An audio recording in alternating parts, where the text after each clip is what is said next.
नमस्कार, स्वागत है आपका। आप देख रहे हैं पुरवैया मुहिम। मैं हूं आपके साथ सुमित झा। पुरवैया मुहिम में आज एक ऐसी खबर लेकर हम हाजिर हैं जो सवाल बेटियों की सुरक्षा को लेकर उठाती है।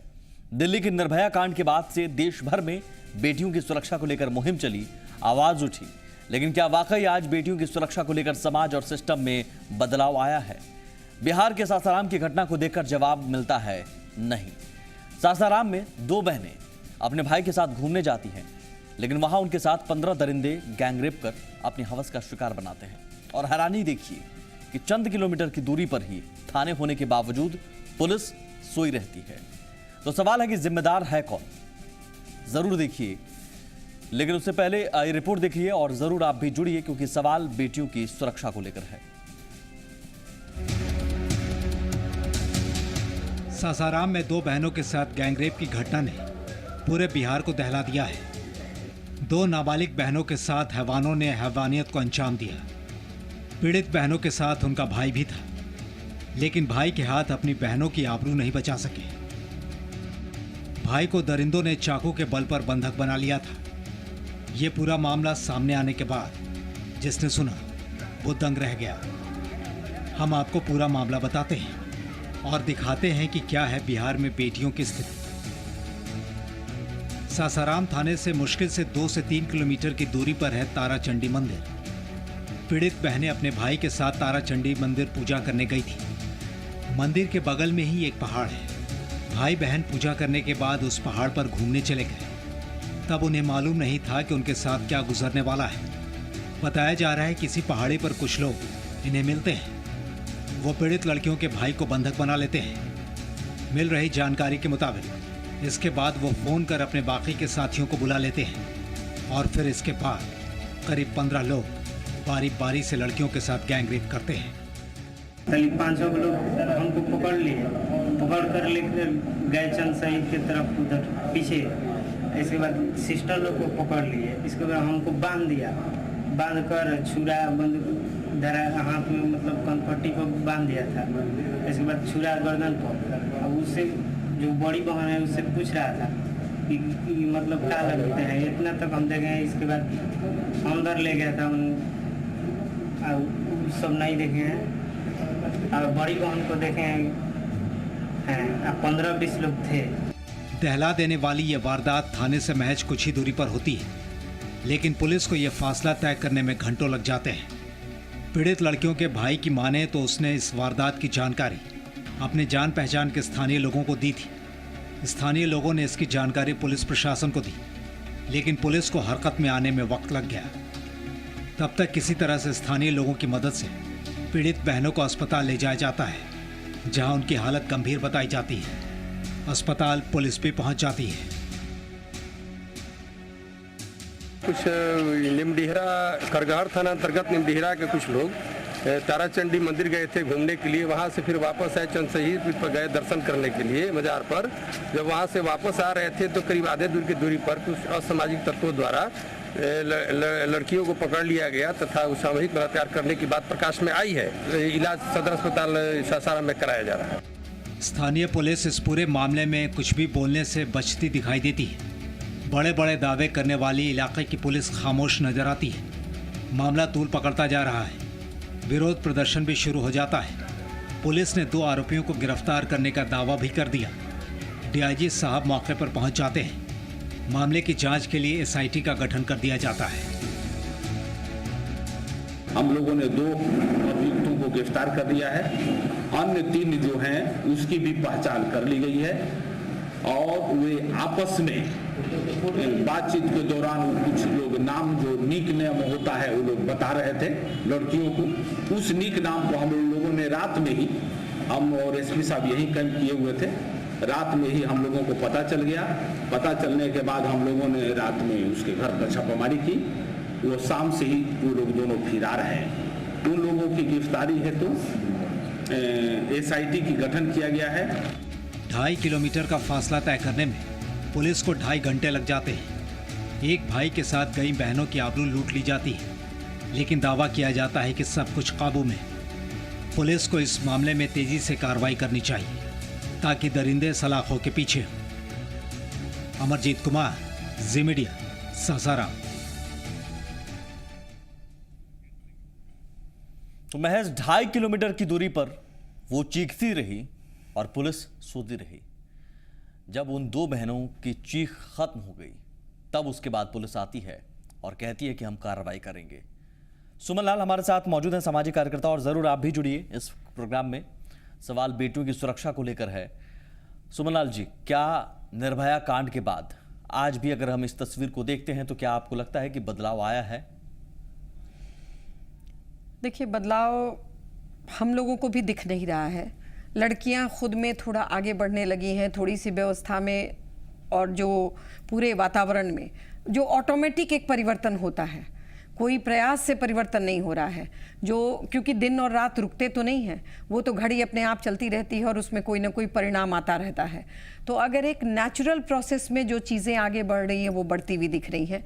अदरवाइज किसी का भी ना तो ध्यान है, ना एफर्ट है, और ना ही किसी के लिए ये प्रायोरिटी है, क्योंकि ये घटनाएं लगातार होती जा रही हैं। अगर हम लोग एक सर्वे करें कि पूरे बिहार में, पूरे देश में छोड़ दीजिए, अभी हम लोग बिहार की बात कर लें कि पूरे बिहार में ऐसी जितनी भी घटनाएं हुई हैं उस पर आज तक कौन से कदम उठाए गए हैं, उन अपराधियों के लिए क्या हुआ है, और ऐसे पुलिस ऑफिसर्स जो सुस्त और कामचोर हैं, जिनको अपने जिम्मेवारियों का पता नहीं है, जिनको ये नहीं पता है कि उनके इनएक्शन से जिंदगियां कहां से कहां चली जाती हैं, तो उन लोगों के ऊपर भी क्या कार्रवाइयां हुई हैं।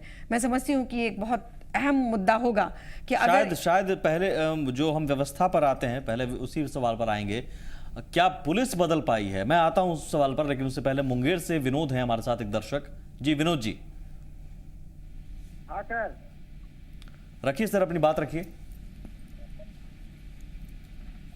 हाँ, ये कहना चाहता हूँ सर, मैं यही सुशासन बाबू के महागठबंधन का ये नतीजा है सर। ये पुलिस तो ये बिहार की पुलिस इतनी गंदी हो गई है सर जी कि किसी के साथ कोई घटना होता है तो सबसे पहले पुलिस कहता है जतरा बनाओ, जतरा बनाओ। पैसे कहने का मतलब कि तेल भराएंगे फिर जाएंगे। मेरे बच्चे यहाँ मारा था मेरे शहर में, वो थाने गए तो उनको कहते हैं, वो जब थानेदार को बोला ये, तो उनको कहता है कि जाओ, अब पुलिस नहीं जाएगी, पहले मर के आओ। तो कहता सर हमको बहुत मार रहा है, घर पर चढ़ने नहीं दे रहा है। तो वो पुलिस कह रही है कि जाओ पहले मर के आओ तब पुलिस जाएगी। बताइए सर क्या होगा बिहार का ये संवेदनहीन। बिल्कुल जो आप बता रहे हैं, वाकई ये संवेदनहीनता दर्शाती है कि पुलिस, बिहार की पुलिस किस कदर संवेदनहीन हो चुकी है। और खासतौर पर जब बेटियों की सुरक्षा का मसला हो, इस तरह के मसलों में संवेदनशीलता ज़्यादा दिखाने की ज़रूरत होती है, सक्रियता ज़्यादा दिखाने की ज़रूरत होती है, लेकिन उतनी ही लचर नजर आती है हमेशा पुलिस। शुक्रिया सर कॉल करने के लिए। प्रमोद हमारे साथ हैं, एक दर्शक पटना से। जी प्रमोद जी।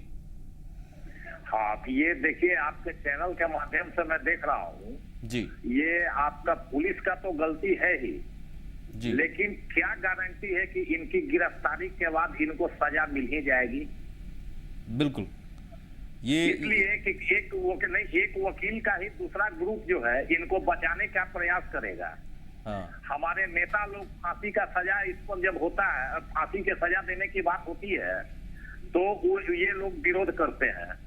आखिर निर्भया कांड में किसी को क्यों नहीं आज तक सजा हुआ? अभी तक मामला न्यायपालिका में ही लटका हुआ है। तो आखिर पुलिस गिरफ्तार करके भी इन लोगों को क्या करेगी? हमको इसका जवाब चाहिए न्यायपालिका से। नहीं, बिल्कुल सुमन लाल जी हमारे साथ मौजूद हैं। जरूर एक व्यवस्था को लेकर सवाल उठता है कि इंसाफ मिलने में भी देरी हो जाती है, और यही वजह है कि हौसला इन लोगों का बढ़ जाता है। आखिर ये निर्भया कांड के बाद तमाम वादे, तमाम आश्वासन दिए गए, क्या एक सुधार की ओर हम बढ़ चले थे, लेकिन क्या वो प्रक्रिया रुक गई है? सुधार अब बंद हो चुका है, फिर से हम वहीं पर आकर ठहर गए हैं? क्या ये स्थिति है? बिल्कुल है सर, और ये प्रमोद जी ने बहुत सही सवाल उठाया है कि यदि पुलिस उनको गिरफ्तार कर भी लेती है तो उसके बाद क्या? तो न्यायपालिका से तो सवाल उठाने का किसी को कोई यही नहीं है, वो तुरंत कंटेम्प्ट ऑफ कोर्ट हो जाता है, तुरंत उनके इज्जत पे बट्टा लग जाती है। दुरुस्त करने की जरूरत है, लेकिन वो व्यवस्था दुरुस्त ट्रायल भी होता है, तो स्पीडी ट्रायल में भी 2 साल 3 साल लग जाते हैं। तो वही बात कहनी है कि एकदम सही कह रहे हैं और पूरा देश देख रहा है। देखिए, जब एक ऐसी दुर्घटना होती है उसके क्या अंजाम होते हैं, कौन कौन सी कड़ियां उसकी जोड़ी और तोड़ी गई हैं, वो सब लोग निगाह लगाए रहते हैं। तो निर्भया कांड के बाद जो हुआ, उसके अपराधियों के साथ जो हो रहा है अभी तक, जितना बेखौफ हो मतलब ठीक है अंदर ही हैं, लेकिन उनकी कोई सजा तो नहीं मुकर्रर की जा सकी अभी तक।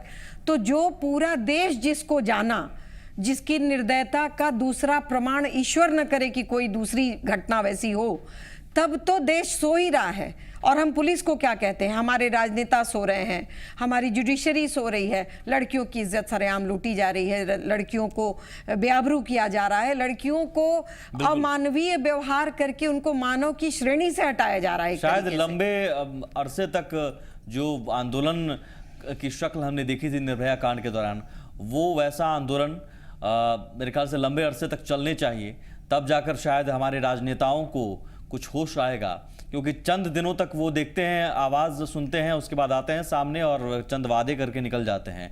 लेकिन ज़रूरी है कि पूरी तरह से परिवर्तन व्यवस्था में, ताकि बेटियों की सुरक्षा हो सके। मैं आपके माध्यम से ये लोगों को कहना चाहती हूँ। दर्शक हैं उदयराज जी मोतिहारी से।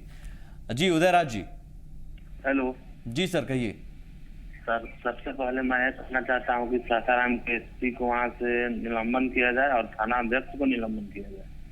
जी, प्रशासन का सबसे बड़ा विफलता है, यही सब कुछ होता है। बिल्कुल आप कह सकते हैं, क्योंकि 2.5 किलोमीटर की दूरी पर थाना मौजूद है जहां घटना हुई, और 2.5 किलोमीटर की दूरी तय करने में 2.5-3 घंटे लग गए पुलिस को। यकीनन ये पुलिस पर भी बड़ा सवाल है, लेकिन सवाल है कि सरकार की तरफ से इन मसलों पर कभी कोई एक्शन क्यों नहीं लिया जाता है। सरकार की तरफ से कोई मंत्री जी अब तक सामने नहीं आए हैं, कोई बयान अब तक नहीं आया है कि ये गंभीर मसला है। इस गंभीर मसले को लेकर एक गंभीरता नजर आती सरकार में तो सामने आते कुछ मंत्री, कुछ नेताजी आते, लंबे चौड़े भाषण जो आजकल दे रहे हैं चुनाव को लेकर, इन मसलों को लेकर भी कुछ बोलते तो शायद कुछ आस जगती।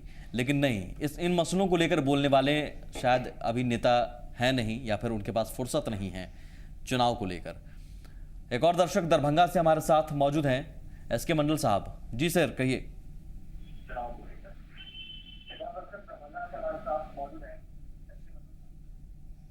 हाँ सर, ये मेरा कहना ये है कि सरकार शर्म करो भाई। सरकार तो हम लोगों के पास है ही नहीं, सरकार तो है ही नहीं।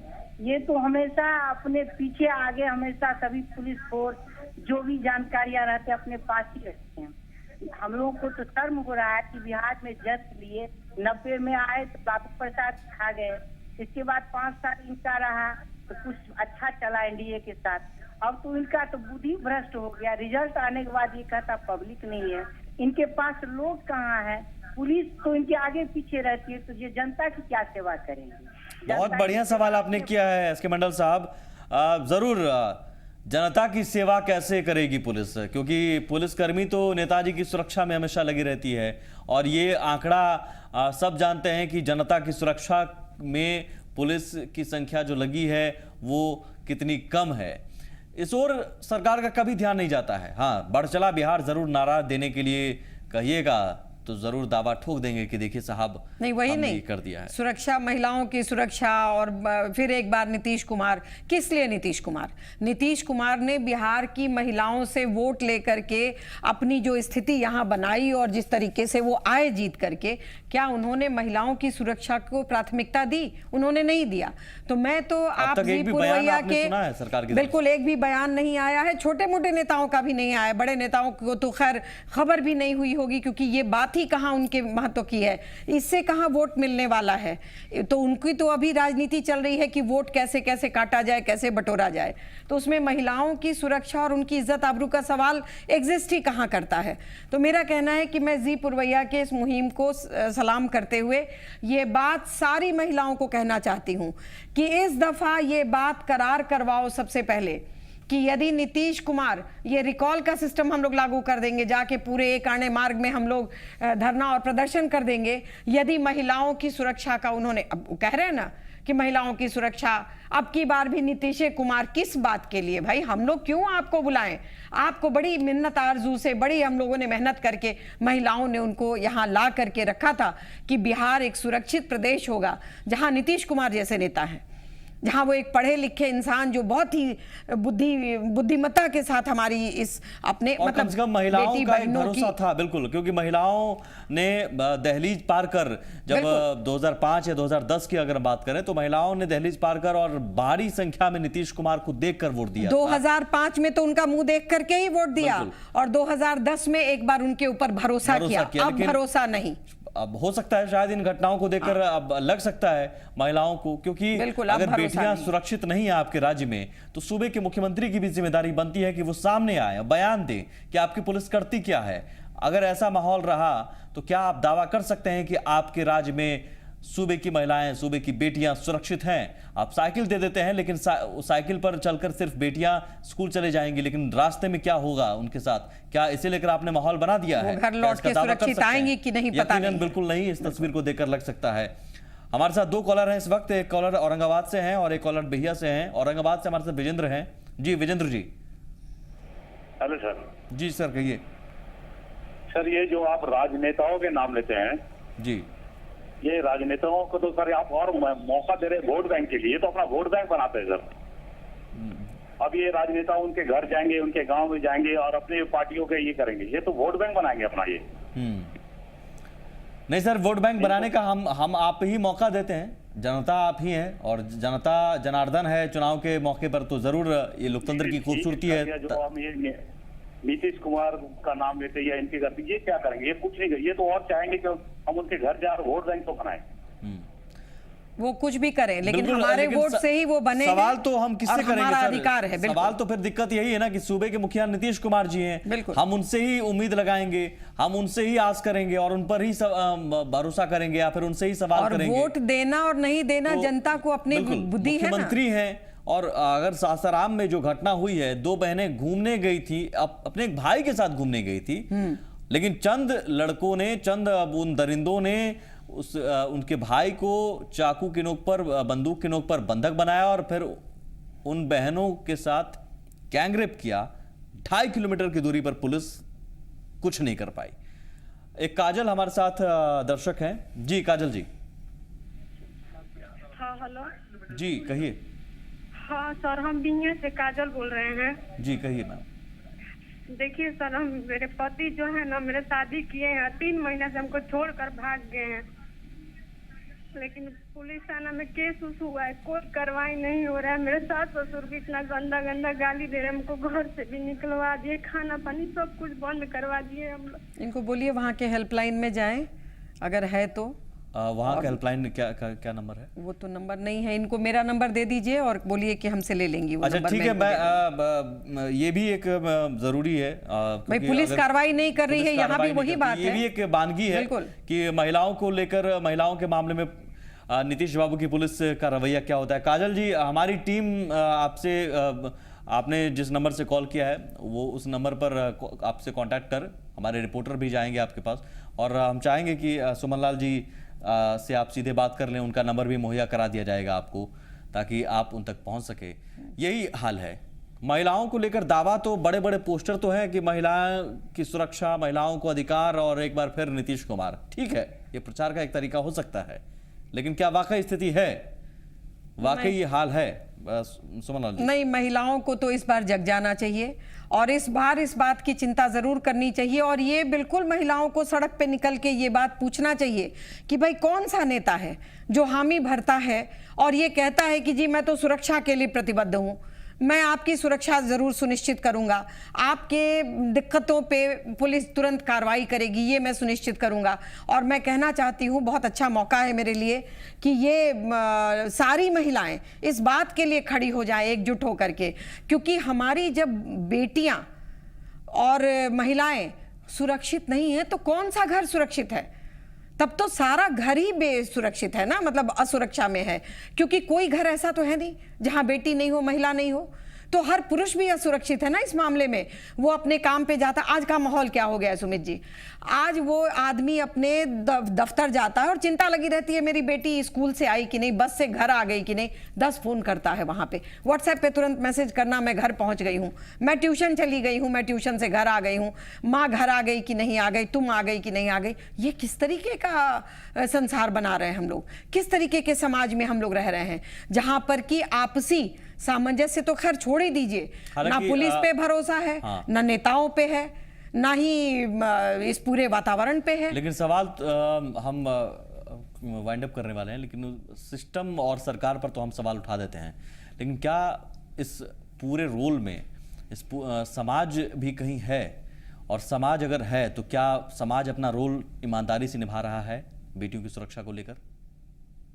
सुमनलाल जी, समाज का रोल तो ये भी है ना कि सही नेता चुने, अपना रोल तो वो निभाए ही अपनी। अब देखिए एक बात यहाँ पे मैं जरूर कहना चाहूंगी, समय कम है आपके पास, फिर भी जब निर्भया कांड हुआ था तो लोगों का कहना था कि अरे वो अपने बॉयफ्रेंड के साथ 10 बजे रात में क्या कर रही थी, वो तो पिक्चर गई थी, वो घूमने गई थी, मान लिया। इन बच्चियों के बारे में पूरा समाज के जो पुरुष हैं और जो नेता हैं और जो पुलिस है वो क्या कहना चाहती है, मैं सुनना चाहती हूँ इस बात को कि वो नहीं वो कहे, वो उसको कहना पड़ेगा, चुप है, आप सवाल उठाएं और इस सवाल को बंद ना करें, क्योंकि आप सवाल पूछे कि वो मंदिर भी अब ना जाए और भाई के साथ भी ना जाए, अकेले तो नहीं ही गई, सिनेमा देखने नहीं गई, क्लब नहीं गई, अब क्या वो मंदिर और पढ़ने लिखने सारी अपनी जिंदगी को ताला बंद कर दे? यही चाहता है हमारा समाज, यही चाहते हैं हमारे समाज के लोग, हमारे नेता, हमारी पुलिस, क्या चाहते हैं महिलाओं के साथ, किस तरीके का व्यवहार है? वाकई ये बड़ा सवाल है कि आखिर क्या समाज में कभी सुरक्षित नहीं हो पाएंगी बेटियां?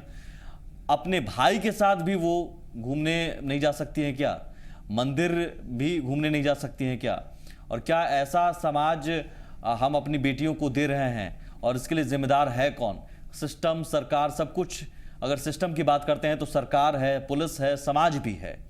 तो जरूरी है कि हम आप पहल करें इस मसले को लेकर। और नेताजी अगर आपके घर पर आएंगे, चुनाव का वक्त है, तो पूछिएगा कि आपकी बेटियों की सुरक्षा को लेकर उन्होंने कुछ किया है और क्या करेंगे, ये सवाल जरूर पूछिएगा। वोट मांगने और सासाराम के लोग एकत्रित होकर के पूरा मुहिम उठाएं। नीतीश बाबू अगर कह रहे हैं कि बेटियों की सुरक्षा की गारंटी उन्होंने ली है, तो जरा पूछिएगा कि सासाराम में उन बेटियों की सुरक्षा की गारंटी आपकी पुलिस ने क्यों नहीं ली, और आपकी पुलिस क्यों नहीं कार्रवाई कर पाई? 2.5 किलोमीटर की दूरी पर ही आपकी पुलिस क्यों नहीं उन बहनों को बचा पाई? बहुत शुक्रिया सुमनलाल। हालांकि एक सवाल है जिसका जवाब न जाने कब मिलेगा, लेकिन इस सवाल का जवाब खोजने की कोशिश हम आप जरूर करते रहें, इसी उम्मीद के साथ। फिलहाल पुरवैया मुहिम में बस इतना ही। एक छोटा सा ब्रेक के उस पार वैशाली विधानसभा क्षेत्र के एमएलए का रिपोर्ट कार्ड क्या कहता है, हमारी खास पेशकश एमएलए का रिपोर्ट कार्ड देखिए।